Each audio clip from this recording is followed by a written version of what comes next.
मैं उसको बड़े तसल्ली से इस वचन को सुनाऊंगा ताकि आपको समझ आ सके। और ये वचन आप में से जितने लोग यहाँ पर बैठे हैं, किसी ना किसी के लिए बड़ा ही खास है, क्योंकि उसकी लाइफ को खुदा चेंज करने वाला यीशु के नाम से। और खुदा उससे कुछ समझाना चाह रहा है, बताना चाह रहा है, उसको वार्न करना चाह रहा है अपने वचन के द्वारा से। Hallelujah.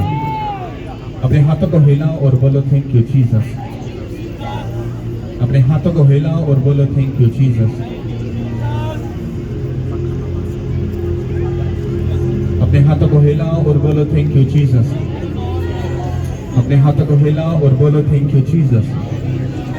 Thank you Jesus. Thank you Jesus. Thank you Jesus. सब बोलो हालेलुया, हालेलुया, हालेलुया। 7 बार आमीन बोलो और शैतान को शर्मिंदा कर दो यीशु मसीह के नाम पे। 7 बार, 7 बार, ऊंचा ऊंचा ऊंचा ऊंचा। Hallelujah, hallelujah. अपने हाथों को उठाओ और तारीफ करो उसके बाद। अभी थोड़ी देर पहले मैं वहां पे प्रेयर कर रहा था, तो मैं खुदा से मतलब बात कर रहा था। मैं कहने खुदा तू देख रहा है? कहता मुझे मालूम है, डोंट वरी। कहता कुछ और भी देख। क्या बोला? कुछ और भी देख। मैंने कहा वो क्या? कहता थोड़ा और डीप जा, गहरे में जा। तो मैं देखने की और समझने की कोशिश कर रहा था कि मुझे खुदा क्या दिखाना चाह रहा है। तो जब मैंने थोड़ा सा डीप देखा तो शैतान थोड़ा सा खुदा के साथ बहस कर रहा है, थोड़ा सा उसके साथ डिस्कशन कर रहा है। कहता इसको इधर ही खड़ा रख, देखी ये बोलेगा तेरे आगे, ये कुड़कुड़ाएगा, ये लड़ेगा तुझसे, ये झगड़ेगा। उसने कहा चाहे कुछ भी हो जाए, मैं जानता हूँ, मैंने इसकी बड़ी अच्छी से ट्रेनिंग की है, मुझे मालूम है ये खुश है, ये सदा इसी तरह से खुश रहेगा, क्योंकि मैंने इसके साथ अपने वचन से बात की है, रेमा वर्ड के द्वारा। हालेलुया। तो खुदा ने मुझसे बात की थी, उसने मुझसे कहा वो वचन जो मैं पढ़ने लगा हूं, ये सिर्फ बाइबल में मेरे लिए लिखा गया था, ये सिर्फ मेरे लिए, स्पेशल मेरे लिए लिखा गया था। और वो वर्ड क्या था? उसने कहा खुदाउन पर तवक्कल कर और नेकी कर, मुल्क में आबाद और उसकी वफादारी से क्या कर? परवरिश पा। खुदाउन में मसरूर रह और वो तेरे दिल की मुरादों को क्या करेगा? क्या करेगा? कहता अपनी सब राहें खुदाउन पर छोड़ दे और उस पर तवक्कल कर, यकीन कर, भरोसा कर। कहता वो तेरी रास्तबाजी को नूर की तरह, तेरे हक को दोपहर की तरह रोशन कर देगा। Hallelujah, hallelujah. कहता खुदावन में मुत्तमिन रह और सब्र से उसकी आस रख, उस आदमी के सबब से जो अपनी राहों में कामयाब होता है और बुरे मंसूबों को अंजाम देकर उस खुदावन के हुजूर में खड़ा और अड़ा रहता है। सब बोलो आमीन। तो मुझे मालूम है खुदा ने जो बात की है, खुदा ने अब्राहम से बात की थी। कितना को ये बात मालूम है? तो उसे बात की थी कि मैं पहले नंबर पर तो मैं तुझे क्या दूंगा? तुझे औलाद दूंगा, पर्सनल अपनी औलाद।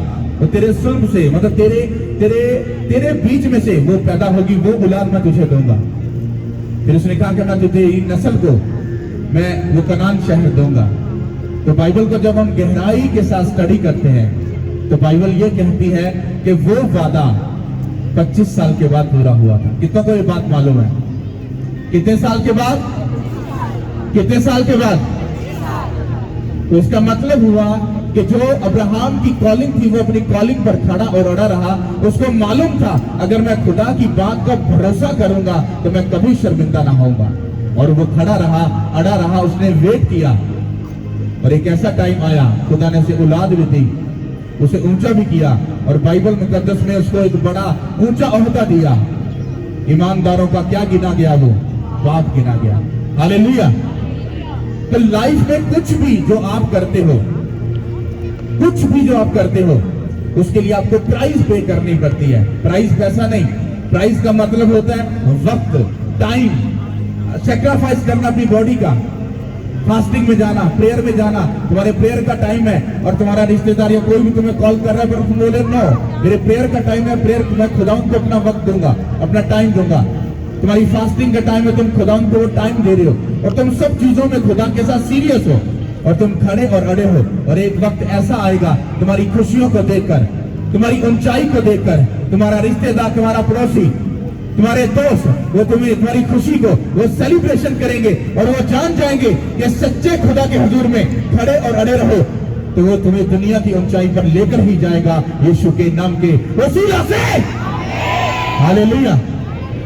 कितनों को मेरी बात समझ आ रही है? हालेलुया। संडे को कितने लोग चर्च में थे? तो संडे को कितने लोगों ने वचन सुना था? आपको अपनी जिंदगी में गवाही लेने के बाद, अपनी जिंदगी में सुकून लेने के बाद आपका पहला स्टेप क्या होना चाहिए? क्या होना चाहिए? उस बहन के लिए तारीफ करो हाथों को उठा के। हालेलुया। क्या करना? खुदा की इबादत करना। और इबादत कहां पे होती है? खुदा की प्रेजेंस में, उसके घर में, उसकी हजूरी में। तो इसका मतलब क्या हुआ? इसका मतलब यह हुआ कि खुदा जब तुम्हारी जिंदगी में तुम्हें दुखों से, तकलीफों से, परेशानियों से निकालता है तो वो इसलिए नहीं निकालता कि निकालने के बाद तुम फिर जाकर उसी पुरानी दुनिया में जाकर जीना शुरू कर दो, फिर पुराने नशों में, फिर पुराने दोस्तों में, फिर उसी जादू टोने वाले नशों के उन रिश्तेदारों में तुम फिर जाकर उनके साथ संगति कर लो और फिर तुम डबल अजाब को अपने ऊपर लेकर फिर ज्यादा फ्रस्ट्रेशन और मुसीबत में चले जाओ। कितनों को मेरी बात समझ आ रही है? हालेलुया।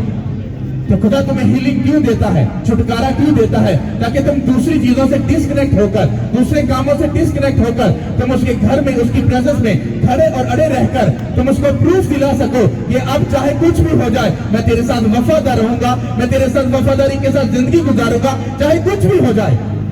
मैं किसी भी चीज को अपने ऊपर हैवी नहीं होने दूंगा, मैं तेरे साथ वफादार रहूंगा और जो तू चाहेगा वो मैं करूंगा। और इस तरह से क्या होगा?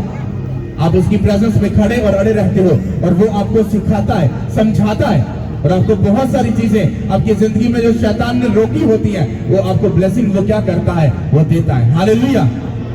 आज आपको लग रहा है कि ये कुछ इस तरह का सिस्टम है, लेकिन ये लिख लो बात, मैं माइक पकड़कर पब्लिक के बीच में ये बात बोल रहा हूं, ये जगह हमारा तास नहीं है, ये जगह हमारे लिए काफी नहीं है, क्योंकि खुदा ने हमें बड़े प्लान के लिए चुना है, बड़े काम के लिए चुना है, बड़ी सेवकाई के लिए चुना है, मुल्कों को बचाने के लिए चुना है यीशु के नाम के वसीला से। कुछ लोग अपने मन में हंस रहे होंगे, दिल में हंस रहे होंगे, अरे पास्टर इतने लोगों को लेकर अरे तू ऐसी बात कैसे बोल सकता है? भाई साहब, जिस खुदा के आगे मैं झुकता हूं, उसने जब मूसा को भेजा था वो कहता खुदा किसी और को भेज दे, मैं थकता हूं, मैं नहीं जाना चाहता। उसने कहा अंधा, गूंगा, लंगड़ा किसने बनाया? काना किसने बनाया? क्या मैंने ही नहीं बनाया? तो कहता कि तू ही जाएगा और मेरे लोगों को छुड़ा के लेके आएगा। एक थक्का बंदा जो बोलने में भी ठीक नहीं है, वो बंदा जाकर खुदा के लोगों को छुड़ा रहा है। कितने लोग? 20 लाख लोगों को छुड़ा के आ रहा है। अगर तुम में से कोई ये बोलता है मैं तो गुनाहगार हूँ, मैं तो पापी हूँ, मैं तो नशे करता था, मैं तो नशा बेचता था, मैं तो जनाकार था, मैं तो बदकार था, अरे मैं ऐसा कैसे कर सकता हूँ? मेरे भाई, मेरी बहन, तुम्हें यह सोचने की जरूरत नहीं है। तुम्हारा खुदा जिस पर तुम ईमान रखते हो, जिसने तुम्हें अपने लहू से खरीद लिया, उसके कलाम को जाकर पढ़ो कि वो पापियों के लिए आया है। हालेलुया। वो पापियों के लिए आया है, उनको छुड़ाने के लिए, उनको आजाद करने के लिए, उनको बहाल करने के लिए, उनको ऊंचा करने के लिए। लेकिन ये सब चीजें कब होती हैं? जब तुम उसकी प्रेजेंस में खड़े और अड़े रहते हो और उसके बाद वो तुम्हें सिखाता और समझाता है और अपनी राहें बताता है कि तुम्हें किस राह से होकर चलना है, और उसके बाद तुम्हारी लाइफ कभी सेम नहीं रहती। Hallelujah, hallelujah. तो मैं आपको ये बात बताना चाहता हूं, वर्ड के अंदर से आपको ये बात समझनी है। जो वचन मैं आपको दूंगा तो मैं बाइबल में से आपको प्रूफ दूंगा कि जब खुदा आपको टेस्टमनी देता है तो उस टेस्टमनी से मैं बड़ा खुश होता हूं, बातन अंदर बातन से, स्पिरिचुअली तौर पर भी और फिजिकल तौर पर भी। पर मैं इतना खुश नहीं होता जितना लोग अपनी टेस्टमनी से खुश होते हैं। पता क्यों? क्योंकि मुझे इस बात की फिर फिक्र होती है ये अपनी गवाही को लेने के बाद अब क्या करेगा।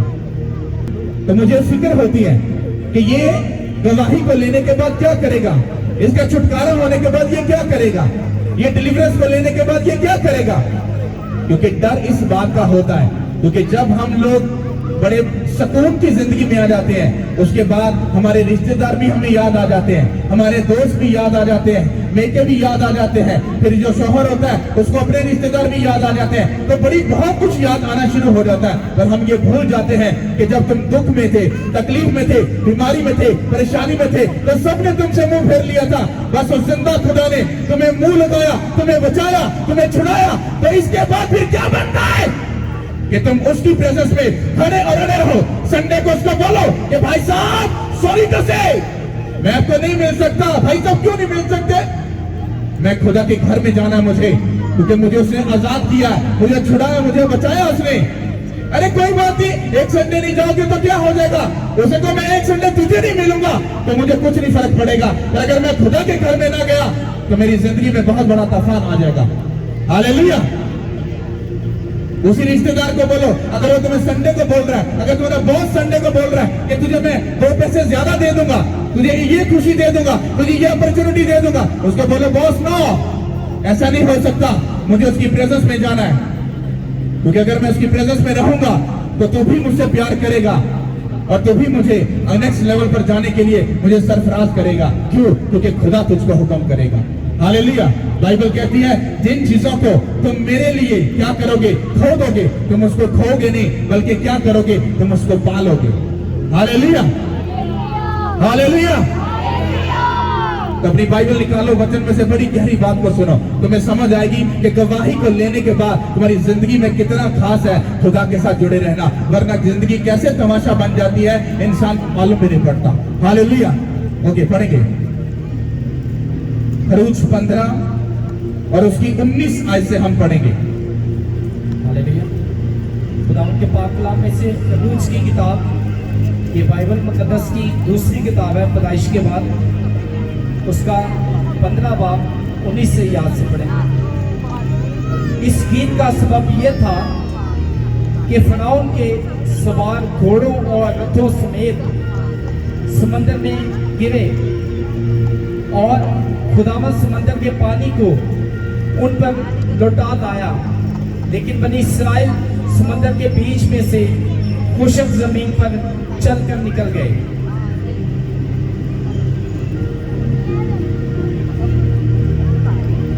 हालेलुया।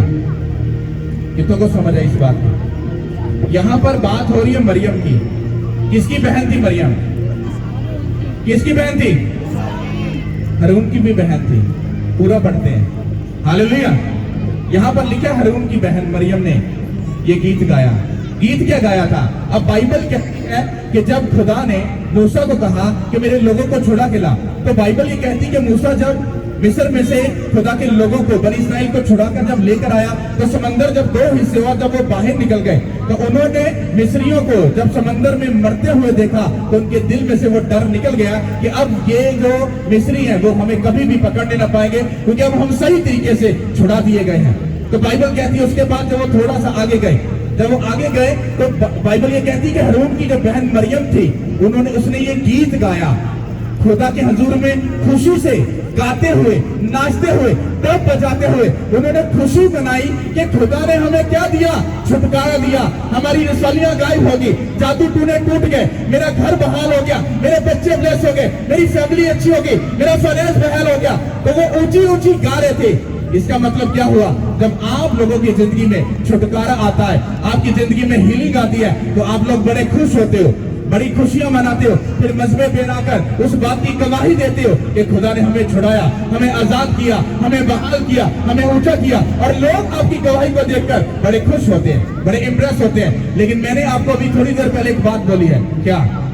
कि जब आपको टेस्टमनी मिलती है आप तो खुशी मना रहे होते हो, पर मैं एक बात की फिक्र कर रहा होता हूँ कि इस टेस्टमनी को लेने के बाद शैतान इन पर डबल अटैक करेगा, ताकि वो इनकी गवाही को क्या कर सके? खराब कर सके।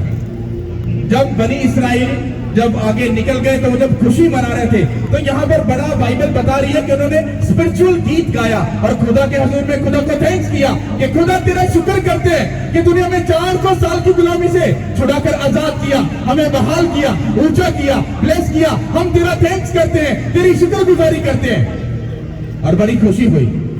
कितने लोगों को जब खुशी मिलती है, गवाही मिलती है, तो वो बड़ा खुश होते हैं। वो अपना हाथ उठाओ, पूरा हाथ उठाना है।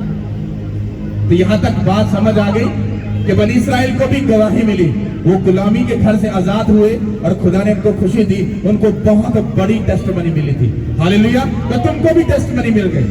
हालेलुया। अब हम आगे बढ़ेंगे, इसको बड़े ध्यान से सुनना। तीनों 23 याद से पढ़ेगा 15 चैप्टर। और जब वो मारा में आए तो मारा का पानी पी ना सके क्योंकि वो कड़वा था, इसीलिए उस जगह का नाम मारा पड़ गया। तब वो लोग मूसा पर बुड़बड़ा कर कहने लगे कि हम क्या पिए। उसने खुदावन से फरियाद की। खुदावन ने उसे एक पेड़ दिखाया जिसे जब उसने पानी में डाला तो पानी मीठा हो गया। सब बोलो आमीन। ओके, सबसे पहली बात आपने क्या पढ़ी? खुशी मना ली, सब कुछ हो गया। तो बाइबल कहती वो थोड़ा सा आगे गए तो उनको प्यास लगी। क्या लगा? प्यास लगी। तो वो मुंह में बुड़बुड़ाना शुरू हो गए। अक्सर आपने देखा होगा कि 4 लोग बड़े अच्छी से खड़े हो, बातें शातें कर रहे हो, तो कुछ लोग दूर खड़े होकर मुंह में बुड़बुड़ा रहे होते हैं। तो लोग दूसरे देख के कहते यार आ साडे वास्ते ना कोई बुड़बुड़ा दे भाई मुंह दे विच। मतलब बोल नहीं रहे पर मुंह में कुछ बुड़बुड़ा रहे हैं। ये तो कोई बात समझ आई? तो बनी इसराइल ने पहला काम क्या किया कि इतनी बड़ी गवाहियों को देखने के बाद सिर्फ पानी की वजह से जो बंदा उनको छुड़ा कर लेकर आया खुदा की मर्जी से, उसी के ऊपर वो बुड़बुड़ाना शुरू हो गए कि हम कहां से पानी पिएंगे। उसने दुआ की और खुदा ने उनको पानी क्या कर दिया? मुहैया कर दिया। नेक्स्ट पढ़ेंगे। हालेलुया। 16 आयत से, 16 बाब और उसकी 3 आयत से, सॉरी दूसरी आयत से, 16 बाप उसकी 2 आयत। और उस बियाबान में बनी इसराइल की सारी जमात मूसा और हारून पर बड़बड़ाने लगी और बनी इसराइल कहने लगे काश के हम खुदावंद के हाथ से उनके मिस्र में जब ही मारे दिए जाते, जब हम गोश्त की हांडियों के पास बैठकर दिल भर कर रोटी खाते थे, क्योंकि तुम तो हमको इस बियाबान में इसीलिए ले आए हो कि सारे मजमा को भूखा मारो। हालेलुया। तो बाइबल कहती है कि जब थोड़ा दूर गए तो वो मूसा पर बुड़बुड़ाए। उसके बाद वो फिर थोड़ा सा जब पानी मिल गया फिर थोड़ा आगे गए तो वो फिर मूसा पर क्या शुरू हो गए? फिर वो सही से मुंह से बोलकर बुड़बुड़ाना मूसा के लिए शुरू हो गए। और मूसा कहते कि इससे तो अच्छा था हम वही मिस्र में थे, जब खुदा निकालने वाला था भी हमें मार देता तो अच्छा था। कहता इससे तो अच्छा था हम हड्डियों के पास देखकर उसको देखकर तो हम उनको देखकर अच्छे से रोटी खा लेते थे। मिलती नहीं थी वो हमें गोश्त, लेकिन फिर भी हम उनको देखकर तसल्ली करके जी भर के हम रोटी खा लेते थे। मतलब वो उस पीछे वाली जिंदगी को वो उनको खींच रही थी अपनी तरफ, वो उनको अपनी तरफ सक कर रही थी, वो उनको याद आ रही थी अपनी उसी पुरानी जिंदगी की जिसमें वो गुलामी में रहते थे। अब तीसरी बात तो हम पढ़ेंगे। हालेलुया। 17 बाब खरूज उसका पहली आयत से 2 आयत।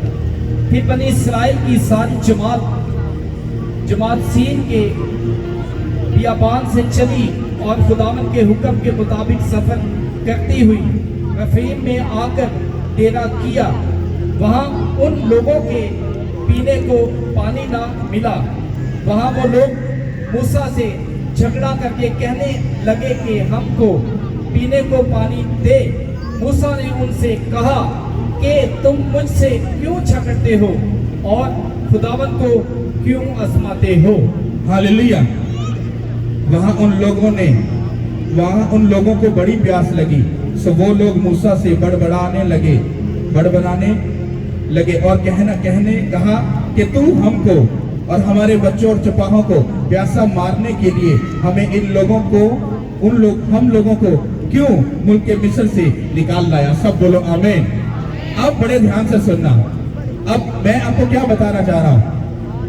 आपने देखा कि जब बनी इसराइल गुलामी से निकले तो गुलामी के निकलने के बाद वो अपनी टेस्टमनी को बड़ा सेलिब्रेशन कर रहे थे, वो बड़ी खुशी मना रहे थे कि भाई बल्ले बल्ले बल्ले खुदा ने हमें छुड़ा लेता। वो बड़े खुशी से नाच रहे, झूम रहे, डब बजाते हुए नाचते हुए कि खुदा ने साडे ते बड़ा बड़ा फसल किया। सेम कंडीशन आज के क्रिश्चियन की होती है। जब उसको गवाही मिलती है तो चंद मिनट में वो बड़ा खुश होता है, वो बड़ी खुशी मनाता है। उसके बाद वो कुछ और चाहता है, कुछ और खुदा से लेना चाहता है, लेकिन खुदा उससे कुछ काम लेना चाहता था, उसको समझाना चाहता था, उनको गाइड करना चाहता था कि मेरे बेटे मैंने तुझे प्रूफ दे दिया कि मैं तेरे साथ हूँ, मैं तेरी दुआओं को सुनूंगा, मैं तुझे बचाऊंगा, छुड़ाऊंगा और आगे भी लेके जाऊंगा, पर तू मेरी बात को सुन, मुझे समझ और देख कि मैं तुझसे क्या चाहता हूं। पर लोग क्या करते हैं, जब चर्च में आते हैं, अपनी गवाही मिलती है तो उस गवाही को लेने के बाद फिर उनका मन चाहे, दिल चाहे तो वो मर्द चर्च में आ गए या खुदा की प्रेजेंस में आ गए। अगर दिल ना चाहे तो वो नहीं आते। लेकिन अगर वो फंसे हुए हो तो फिर चाहे कुछ भी हो जाए, वो चर्च और खुदा और वो चर्च, खुदा और वो, फिर उनको खुदा के अलावा कोई भी चीज नजर नहीं आती। पता क्यों? क्योंकि वो तब फंसे होते हैं। और बनी इस्राइल जब फंसे हुए थे तो वो हर रोज 400 साल से खुदा को दुहाई दे रहे थे, खुदा हमें छुड़ा, हमें बचा, हमें ऐसा कर। और खुदा ने एक दास को भेजा कि जा और जाकर मेरे लोगों को छुड़ा, क्योंकि मैंने उनकी प्रॉब्लम को सुन लिया। जब वो छूट गए, आजाद हो गए, समंदर को 2 हिस्से होते हुए देखा, इतने बड़े मिरेकल देखे, फिर आगे निकले और अपनी खुशी को सेलिब्रेशन भी किया। पर बाइबल कहती है वो थोड़ा सा दूर गए, उनको प्यास लगी और प्यास लगने के बाद वो मूसा पर बुड़बड़ाए। फिर थोड़ा सा और आगे गए, उनको भूख लगी और मूसा पर फिर वो बुड़बड़ाना शुरू हो गए। और तीसरी बार में उनको फिर जब प्यास लगी तो फिर वो बुड़बड़ाए नहीं, बल्कि मूसा से लड़ना शुरू हो गए। आपको मालूम है कि जब बनी इस्राइल गुलामी के उस मुल्क से निकले थे तो शैतान ने उनका पीछा नहीं छोड़ा था। वो जानता था कि इनके अंदर 400 साल से असर है। इसी तरह से जब वो आपकी जिंदगी से खुदा बीमारियों को, परेशानियों को निकालता है तो वो आपको ये बताना चाहता है कि अभी तू सीख, अभी तेरे सीखने और समझने का टाइम है। तो चर्च में आ, उसकी प्रेजेंस में खड़ा और अड़ा रहे, तू मेरे वचनों को सुन, मेरी मर्जी को जान कि मैं क्या चाहता हूं, फिर मेरी मर्जी के मुताबिक चल, ताकि मैं तुझे पूरा हील कर सकूं, तुझे पूरा मैं क्या कर सकूं, मैं तुझे छुड़ा सकूं। लेकिन लोग हीलिंग लेने के बाद क्या करते हैं, वो खुदा उनको छोड़ देते हैं। वो 1 महीना 2 महीने चर्च में आते हैं, फिर वो छोड़ देते हैं। और फिर क्या होता है, फिर उसी पास्टर पर वो कुड़कुड़ाना शुरू करते हैं, फिर बुड़बुड़ाना शुरू करते हैं। और फिर एक टाइम ऐसा आता है कि गवाही ना मिले तो फिर वो ताना मारते हैं, पास्टर साहब इन्नी देते आने पे सानू हीलिंग क्यों नहीं मिलती भी, पहले तो काम हो गया सी, लगता ਤੁਹਾਡੀ बरकत ਦੇ ਵਿੱਚ ਘਾਟਾ ਪੈ ਗਿਆ, ਤੁਸੀਂ लगता कि भाई हुण ਤੁਸੀਂ मेहनत करनी छड़ दी है। जबकि उनको ये बात मालूम नहीं कि तुमने खुदा में मेहनत नहीं की, तुमने खुदा से सच्ची मोहब्बत नहीं की, क्योंकि खुदा तुम्हें चेक करना चाहता था। क्योंकि जब उन्होंने पहली बार कुड़कुड़ाया तो बाइबल ये कहती है फिर खुदा ने उनको आजमाने के लिए उनके बीच में कानून और कवानीन रखे कि क्या ये मेरी शरीयत पर चलेंगे, ये मेरे हुक्मों को मानेंगे कि नहीं मानेंगे। हालेलुया। इसी तरह से जब आपकी जिंदगी में खुदा आपको छुटकारा देता है, हीलिंग देता है, तो आपका जो नेक्स्ट स्टेप होता है, मतलब जो आपका पहला स्टेप, पहले जो जब खुदा की प्रेजेंस में आप आ जाते हो, आपको हीलिंग मिल जाती है, फिर उसके बाद जो आपका स्टेप होता है वो क्या होता है, आप उसी जगह पर खड़े और अड़े रहो। God time is the best time. अगर तुमने उसने तुम्हें एक हीलिंग दे दी तो बाकी की हीलिंग का भी उसने तुमसे वादा किया, तुम खड़े और अड़े रहो। लेकिन जब तुम खड़े और अड़े नहीं रहते तो फिर होता क्या है, फिर वो शैतान घुसता है, वो तुम्हारे मुंह में कुड़कुड़ाता है, फिर तुम्हारे अंदर से स्कॉलर को निकालता है, पीएचडी वाले को वो अंदर से पैदा करता है। फिर तुम ना तो तुम्हें कुछ समझ और ना तुम्हें ऐसी कुछ समझ बूझ होती है, क्योंकि ना तुम बाइबल पढ़ते हो, ना तुम प्रेयर करते हो, लेकिन तुम ये बात का प्रूफ जरूर देते हो और सानू सारा कुछ ही पता है, लेकिन पता कुछ भी नहीं होता। क्योंकि 4 बातें इधर से पकड़ ली, 4 बातें उधर से पकड़ ली। हाँ, फिर हम किसी पादरी के सामने बैठकर कहते हैं पादरी साहब, फिर हम स्टाइल भी मारते हैं ऐसा, ए पादरी साहब जरा एक गल ते दसो, बाइबल च इंज लिखिया है, इधर जरा मैनू गल ते समझाओ जरा। सबसे बड़ी नॉनसेंस तो ये है कि जिस बंदे को पास्टर के सामने बैठने का तरीका ही नहीं है वो खुदा को जानता ही नहीं है। तुम खुद ही तो कहते हो जहां 2 या 3 मौजूद है वहां पर कौन मौजूद है। तुम खुद ही तो कहते हो कि बोलने वाला पादरी नहीं बल्कि खुदा का रूह है। फिर उसी पादरी के सामने जब तुम टांग पे टांग रख के बैठे बड़ा स्टाइल मार रहे हो तो शेम ऑन यू, तुम्हें इस बात के लिए शर्म आनी चाहिए। जब बनी इस्राइल ने ये गलतियां की तो मूसा बेचारा वो तो चिढ़ गया, कहता खुदावा ये मेरे नाल लड़ते नहीं, मैं की करा। हत्ता कि कुछ ही टाइम पहले वो उनको छुड़ा कर लेके आया था, उनको बचा कर लेके आया था। एक तत्ता बंदा जेड़ा पहले खुदा नु कह रहा सी मैं नहीं जाना, किसी और को भेज दे, मैं तो बोलने जो भी ठीक नहीं हैगा। खुदा कहता नो, तू ही जाएगा और मेरे लोगों को छुड़ाएगा। वो गया, मूसा के साथ बहस की, 10 बार गया, वो मुकर गया। पर खुदा ने वहां पर अपना नाम पैदा करना था और खुदा ने वहां पर अपने लोगों के लिए एक बड़े बड़े जो काम किए, मूसा की इज्जत को भी बढ़ाया, अपने लोगों की इज्जत को भी बढ़ाया, उनको इज्जत दी, ऑनर दी। और जिनको इज्जत और ऑनर दी वही लोग खुदा के दास पर बुड़बुड़ाना शुरू हो गए, बुड़बुड़ाना, फिर उसके साथ झगड़ा करना शुरू हो गए। कहता खुदावंद मैंने लोगों ने की करा। तुम्हें मालूम है हमारे मुल्क में सबसे गंदी स्पिरिट जो काम कर रही वो कौन सी है? उंगली उठाने वाली और पास्टर को बदनाम करने वाली। अगर कोई पास्टर रॉन्ग है ये उसका और खुदा का मामला है, ये तुम्हारा मैटर नहीं है, तुम जज नहीं हो। मैं कभी किसी पास्टर के खिलाफ ना बोलता हूं ना सुनता हूं, क्योंकि मुझे मालूम है किसी पास्टर के खिलाफ बोलूंगा तो मैं खुद एक पास्टर हूं और जितनी इसकी मैं बेइज्जती करूंगा, जितना उसके बारे में मैं चुगली करूंगा, उससे दुगनी चुगली मुझे फेस करनी पड़ेगी। मैं पादरी होकर इतना डर रहा हूं तो तुम कलीसिया होकर इस बात से क्यों नहीं डरते? तुम्हें मालूम नहीं जब तुम कुछ बोल देते हो तो आसमान गिर नहीं जाता, जमीन पर तूफान नहीं आ जाता, वो वक्त गुजर जाता है। फिर तुम्हारी लाइफ और तुम्हारे बच्चों की लाइफ में दुख और परेशानियां जब तूफान की तरह आती हैं और फिर तुम सोचते हो यार मैं तो बंदा भी चंगा, मैं किसी बारे बुरा ना सोचता ना कहता ना गाले ना बात, मैं क्यों आइए दिक्कत फंसिया? भरावा तेरी जी पिछली जुबान थी ना वो तेरी अपनी नहीं थी, उसे तू कंट्रोल नहीं किया, उसे तू अपने आप को बचा के संभाल के नहीं रखिया और ओही चीज सी जी तू बोली, ओही जरा पाप है वो तेरी जिंदगी च काम करता पाया। साउल ने दाऊद को मारने का प्लान बनाया था, पर बाइबल कहती है कि दाऊद ने एक बार भी साउल के बारे में बुरा ना सोचा और ना अपना हाथ उठाया, हत्ता कि उसको मारने तक का भी मौका मिला। क्यों मैं आपको कह रहा हूं बाइबल पढ़ो, ताकि आपको मालूम पड़े कि बाइबल क्या कह रही है। हालेलुया। तो जो बात मैं आपको समझाना चाह रहा हूं वो क्या है कि जब आपको गवाही मिलती है, जब आप परेशान थे, ट्रबल में थे, दुखों में थे, तकलीफ में थे, तब आपकी जुबान क्यों नहीं चलती है? तब आपका दिमाग ज्यादा क्यों नहीं चलता? तब आप किसी पास्टर को बुरा क्यों नहीं बोलते? लेकिन जब जैसे तुम तंदुरुस्त हो जाते हो, तुम सारी जगहों पर ब्लेस हो जाते हो, फिर तुम्हारी जुबान चलना क्यों शुरू हो जाती है? यहां पर देख लो, बनी इस्राएल ने जुबान चलाई और खुदा ने उनके हक में ये डिसाइड कर दिया था कि वो लोग कनान शहर में नहीं जाएंगे, क्योंकि उनके छोटे छोटे जो पाप थे वो आगे जाके बड़े अजगर बन गए और वही अजगर जो सांप था वो उन सबको निकल गया और ले गया। कितनों को मेरी बात समझ आ रही है? हालेलुया।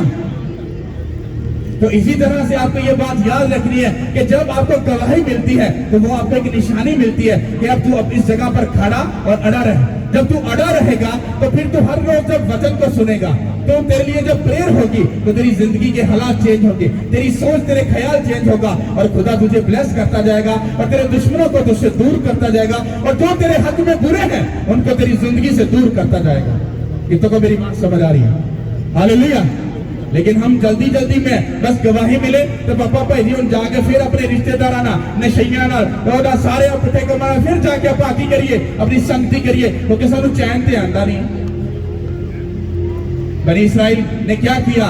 उनको आदत थी कुड़कुड़ाने की, है किसी की ना सुनने की, क्योंकि वो प्रॉब्लम में रहते थे, वो एक ऐसे कैद खाने में फंसे हुए थे, उनकी जुबान जो थी कंट्रोल में नहीं थी और वही अटैक उनकी जिंदगी में हुआ और शैतान उनको खा गया।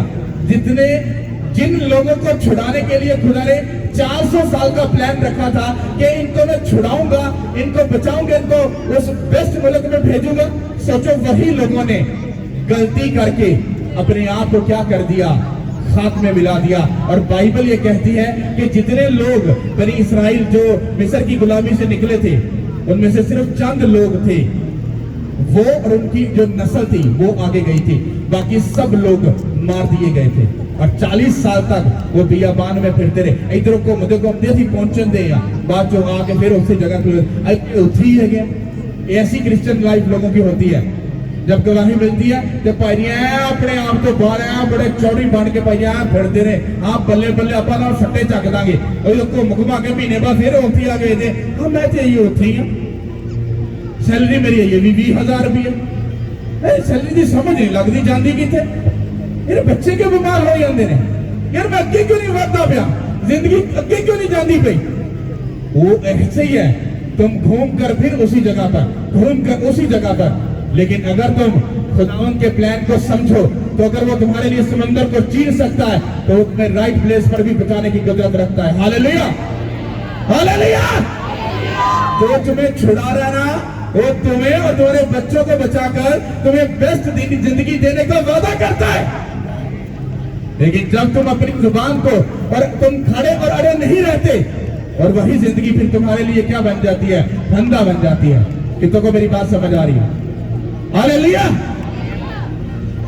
तो गवाही लेने के बाद तुम्हारा जो पहला स्टेप बनता है वो क्या है? क्या है?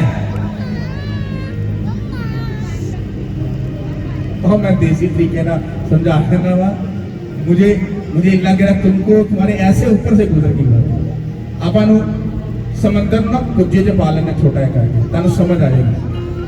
भैने ते भरावा गल गौर ना सुनना, खुदा कहता जो मैं तेन गवाही दवा ना तो मेरे हजूर जो उत्थे ही खड़ा ते अड़िया रहो, ठीक है। फिर तू उत्थे जो आंदा रहेगा, मैं तेन सिखाता जावांगा, समझाता जावांगा और तेन अगे लैके ले जावांगा। कहना हुण जे तू नहीं खलोएगा, जे तू नहीं खड़ेगा तो कहना जो तू मेरी प्रेजेंस चों बाहर रवेगा, फिर कहता शैतान तेरा फिर सज्जन बेली तेरा तेरे तेन छड्डिया ते हैगा नहीं सी, कहता फिर तेन जफ्फी पा के फड़ लेगा, मिठिया मिठिया तेरे नाल गल्लां करेगा, तेन लॉलीपॉप खवा के तेरी जिंदगी तेरे विचों तेन खा जाएगा, फिर तू खत्म हो जाएगा। थोड़ी गवाही तो बाद थोड़ा हक बनता है तुसीं उहदी प्रेजेंस च खड़े रहो और अपनी गवाही को जाके लोगों को इन्ना शेयर करो, इन्ना शेयर करो, इन्ना शेयर करो कि वो गवाही शैतान तुहाडे कोल कदी ना खो सके। क्योंकि ये लोगों ने जाके प्रचार करोगे ना, खुदा ने मैंने शिफा दी, खुदा ने मेरी जिंदगी तब्दील की, खुदा ने मेरा इंज किया, खुदा ने मेरा इंज किया, शैतान कहेगा ओ बस कर दे, और मैं काका तू ही जाना, मैं नहीं बस करनी। और जब तुम उस गवाही को लोगों को शेयर करते जाओगे और तुम्हारी जो पिछले वाली जो नेक्स्ट गवाहियां वो तुम्हारे पीछे पड़कर मिलेगी, वो कहेंगे अगर एक गवाही ने यदि जिंदगी च ढंडोरा पिट दिता है, ये तो ढंडोरा पिटन वाली मशीन हैगी है, ते जे मैंने को 10-15 गवाहियां दे दीतियां, ये तो पूरे जग च मेरा ढंडोरा पिटेगा कि खुदावंद ही खुदा है, यीशु के नाम के वसीला से। Hallelujah, hallelujah. और ये तुम कब कर पाते हो? जब तुम उसकी प्रेजेंस में आते हो, उसके मसा को लेते हो, उसकी ब्लेसिंग को लेते हो, फिर उसी मसे के साथ तुम फिर इन बातों को प्रीच कर पाते हो। Hallelujah, hallelujah, hallelujah. हाथों को उठाओ और तारीफ करो उस खुदा के लिए। हालेलुया। कितने लोगों को सही वाली समझ आई? गवाही लैन तो बाद आप की करना है, की करना, उच्ची जुबान च की करना है, की कर